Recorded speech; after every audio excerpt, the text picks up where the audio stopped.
രാമായണത്തിന്റെ കഥ 5 മിനിറ്റ് കൊണ്ട് ചെറിയ കുട്ടികൾക്കും പറയാൻ പറ്റും. പക്ഷെ രാമായണം ഉപദർശിക്കുന്ന ജീവിതത്തെക്കുറിച്ചുള്ള അനന്തമായ പരിപ്രേക്ഷ്യങ്ങളുണ്ട്.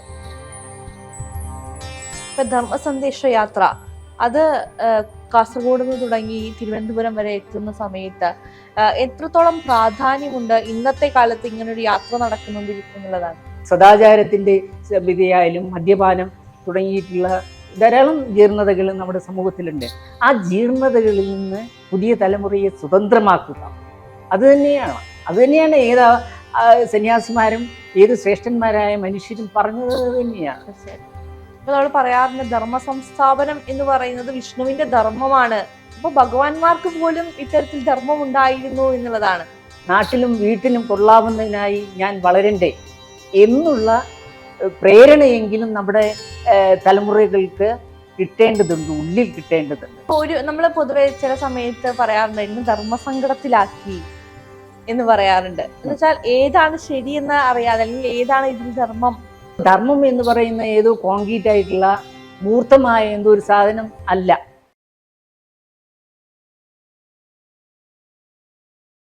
ഇപ്പൊ ധർമ്മസന്ദേശ യാത്ര അത് കാസർഗോഡ് നിന്ന് തുടങ്ങി തിരുവനന്തപുരം വരെ എത്തുന്ന സമയത്ത് എത്രത്തോളം പ്രാധാന്യമുണ്ട് ഇന്നത്തെ കാലത്ത് ഇങ്ങനൊരു യാത്ര നടക്കുന്നുണ്ടിൽ എന്നുള്ളതാണ്.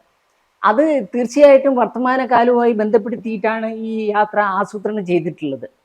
ആ സന്യാസിമാർ ആസൂത്രണം ചെയ്യുമ്പോൾ അവരുടെ മനസ്സിലേക്ക് വന്ന ഇന്നത്തെ ഇരുട്ടുകൾ, കെട്ടകാലം എന്നൊക്കെ പലരും പറയുമെങ്കിൽ അത് കാലത്തെ സാധാരണഗതിയിൽ പറയുന്നതാണ് എല്ലാ തലമുറയും.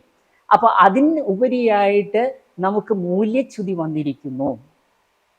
ആ മൂല്യച്യുതിയിലേക്ക് നമ്മൾ അവയെല്ലാം മൂല്യച്യുതിയെ ഉച്ചാടനം ചെയ്തുകൊണ്ട് പുതിയ നവമായ മാനവീകരണം നഷ്ടപ്പെടാത്ത അതുല്യമായ മൂല്യപ്രഭവങ്ങളിലേക്ക് നാം തിരിച്ചെത്തുക.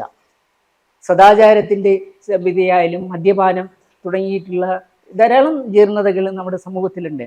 ആ ജീർണതകളിൽ നിന്ന് പുതിയ തലമുറയെ സ്വതന്ത്രമാക്കുക അത് തന്നെയാണ് ഏത് സന്യാസിമാരും ഏത് ശ്രേഷ്ഠന്മാരായ മനുഷ്യരും പറഞ്ഞത് തന്നെയാണ്.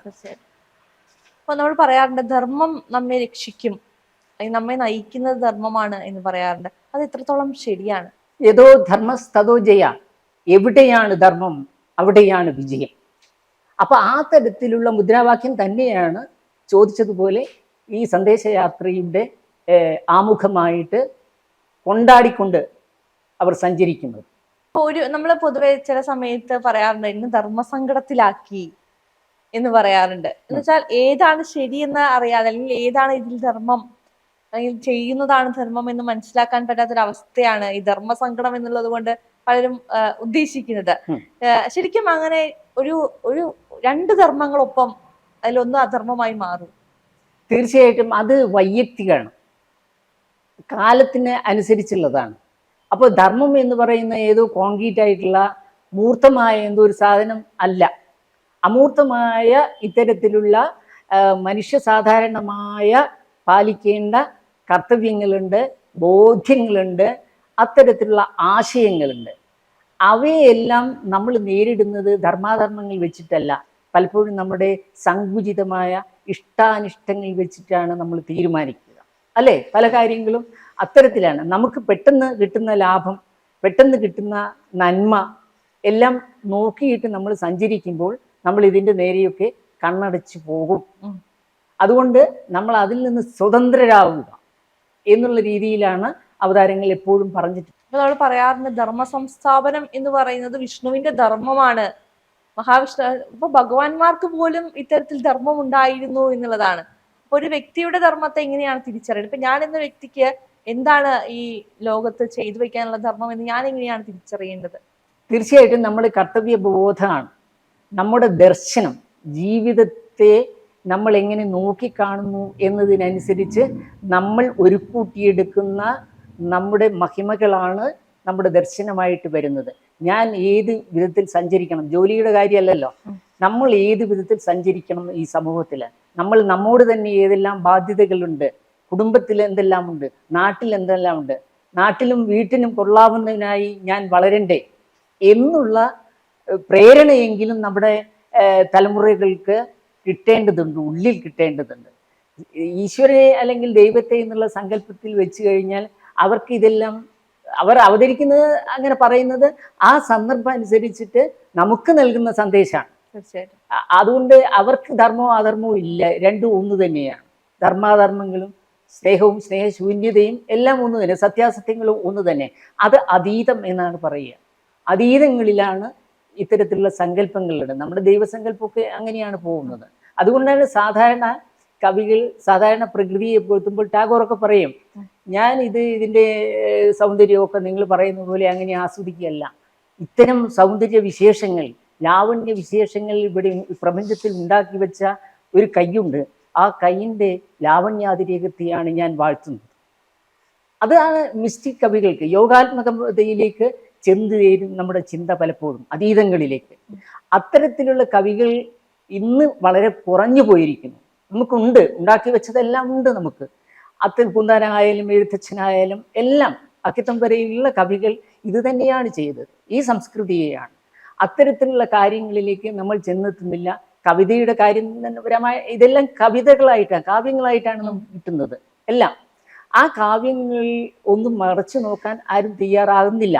കവിത എന്ന് പറയുന്ന പുതിയ തലമുറയിലെ കുട്ടികൾ, സ്കൂൾ കുട്ടികളായാലും കോളേജ് കുട്ടികൾ, അവർ കവിത എന്ന് പറയുന്നത് ഇപ്പോൾ എഴുതുന്ന ആൾക്കാരുടെ എന്തെല്ലോ മാതൃക സ്വീകരിച്ചേക്കാം.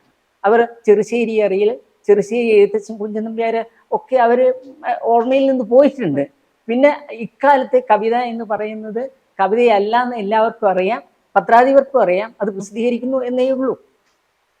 ഇപ്പൊ നമ്മൾ പറഞ്ഞു പുതിയ തലമുറയിലേക്ക് ധർമ്മത്തിന്റെ പ്രാധാന്യത്തെ എത്തിക്കുക എന്ന് പറയുന്ന ഒരു വലിയൊരു കടമ്പയുണ്ട്. അതില് മാതാപിതാക്കന്മാർക്ക് അല്ലെങ്കിൽ രക്ഷിതാക്കൾക്ക് അല്ലെങ്കിൽ അധ്യാപകർക്ക് അവർക്കൊക്കെ ഒരു വലിയൊരു പങ്ക് അതിൽ ഉണ്ടാകണമല്ലോ. അപ്പൊ ഒരു പാരന്റിങ് എന്ന് പറയുന്നത്, ഒപ്പം തന്നെ ഇന്നത്തെ വിദ്യാലയങ്ങളും എത്രത്തോളമാണ് ധർമ്മത്തെ കുട്ടികളിലേക്ക് എത്തിക്കാൻ വേണ്ടി എന്തൊക്കെയാണ് അവർ ചെയ്യേണ്ടത്? തീർച്ചയായിട്ടും നമ്മൾ പരീക്ഷയും അതിൻ്റെ വിജയവും മാത്രമല്ല നോക്കേണ്ടത്, മനുഷ്യനും അവൻ്റെ വിജയവും ആത്യന്തികമായി. ആ തരത്തിൽ ധർമ്മബോധത്തെ ഉണർത്തുന്ന പൗരധർമ്മം പോലെയുള്ള വിഷയങ്ങൾ മുമ്പുണ്ടായിരുന്നു. അവയെല്ലാം നമ്മൾ വിട്ടിട്ട് ഇപ്പോൾ സാധാരണ തരത്തിലുള്ള വിഷയങ്ങൾ മാത്രമേ ഉള്ളൂ.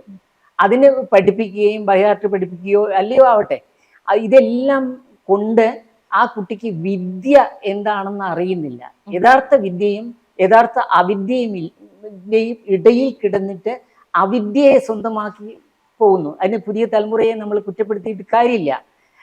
പിന്നെ ടീച്ചേഴ്സാണ്, വീട്ടിൽ നിന്ന് തുടങ്ങണം, ഇത് നാട്ടിൽ നിന്ന് തുടങ്ങണം. അങ്ങനെയുള്ള കേന്ദ്രങ്ങളിൽ നിന്ന് നമുക്ക് കിട്ടുന്ന ആശയ സംഹിതകൾ സാത്വികമായിരിക്കണം. സത്വരജസ്തമോ ഗുണങ്ങളുണ്ട്.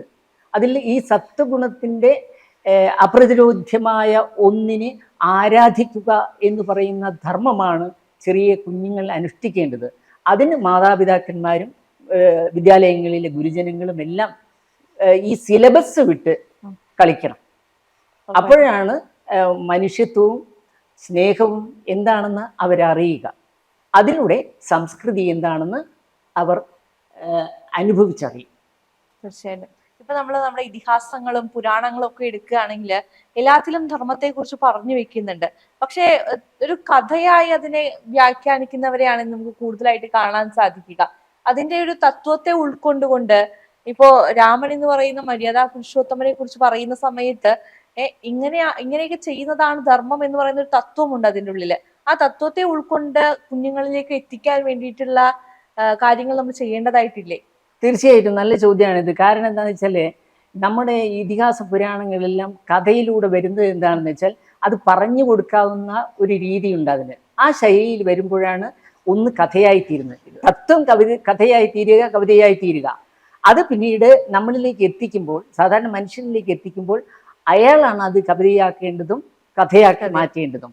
ആ കഥയും കവിതയും അയാളുടെ ജീവിത മൂല്യങ്ങളെ വർദ്ധിപ്പിക്കും, ജീവിതത്തെ രൂപപ്പെടുത്തും, ജീവിതത്തിന് ലാവണ്യം, ശക്തി എല്ലാം പ്രദാനം ചെയ്യും. അതുകൊണ്ട് ഈ പറഞ്ഞ ചോദ്യം തീർച്ചയായും പുതിയ തലമുറയോട് ചോദിക്കേണ്ടതും, അവർ ഫിലോസഫി വിട്ട് വെറും അതിൻ്റെ ഉപരിപ്ലവമായ, അപ്പോൾ അയലിൻ്റെ മുകളിൽ നമ്മൾ വസ്ത്രങ്ങൾ തോരയിടുന്നു, അതിൽ യഥാർത്ഥത്തിൽ ഈ തോരയിട്ട വസ്ത്രങ്ങളല്ല, അയൽ മാത്രം ശ്രദ്ധിച്ചുകൊണ്ടാണ് നമ്മൾ പെരുമാറുന്നത്. അതിൻ്റെ സ്കെലിട്ടൻ മാത്രമേ ഇവർക്ക് കിട്ടുന്നുള്ളൂ. അതുകൊണ്ട് കഥ പറഞ്ഞാൽ ഇപ്പോൾ രാമായണത്തിൻ്റെ കഥ 5 മിനിറ്റ് കൊണ്ട് ചെറിയ കുട്ടികൾക്കും പറയാൻ പറ്റും.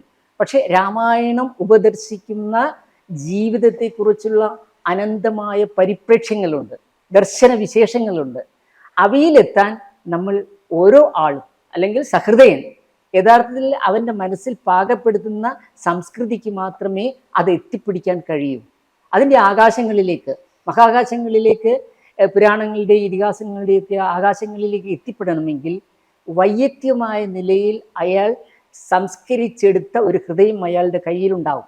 സുഗതകുമാരിയൊക്കെ പറയല്ലോ, സമാന ഹൃദയ നിനക്കായി പാടുന്നു ഞാൻ. ആ തരത്തിൽ സമാന ഹൃദയരാവേണ്ടതുണ്ട്, അതിന് സംസ്കരിക്കപ്പെടേണ്ടതുണ്ട്. അത് ഓരോ വ്യക്തിയും വിചാരിക്കും. ഗുരു വിചാരിച്ചാലും പോരാ, അതിന് സമയം കണ്ടെത്തണം.